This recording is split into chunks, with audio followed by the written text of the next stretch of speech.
Tambaya ta, a ina ne magungunan ƙwayoyin roba suke iya taimakawa rayuwa? Ba sa taimakawa. Haka ne? Ina nufin babu wani guri.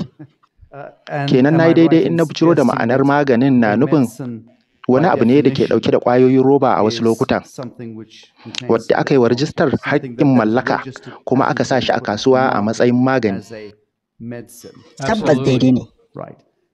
To abin dai da nake fahimta daga gunka Mr. Young shine kamfanin da ke da jarin sama da Dalla Malala shi ke aiki cikinmu wajen rage cunkoson iyalan mutane. Da niyya. Wato da niyya, ta hanyar samar da ƙwayoyin roba da aka tsaro su a matsayin tallafi ga cutar kansa, dukkanin hakan domin tabbatar da mafarkinmu. Haka ne, bisa ga dalilin tsarin iyali da kuma sarrafa yawan al'umma, dole ne mu kawar da, kamar yadda Bill Gates ya ce, aƙalla adadin mutanen da suka kai biliyan 3 ya kamata su mutu.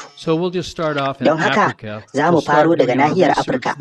Za mu fara yin bincikenmu a can, kuma za mu ƙarar da mafi yawancin 'yan Afirka. Domin sun fi bamu takaici, ba su da wata cancanta, kuma ba sa cikin ƙasashen da ke da tattalin arziki a duniyar nan, kuma an karɓe dukkanin damammakinsu.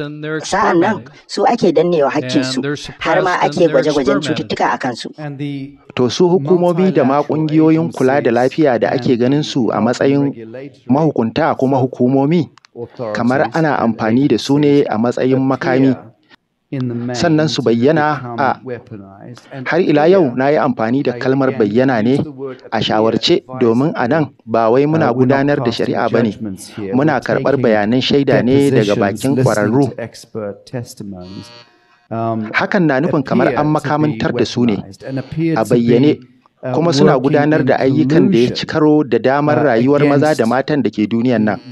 Kana ganin hakan ya kamata? A'a, gaskiya bai kamata ba.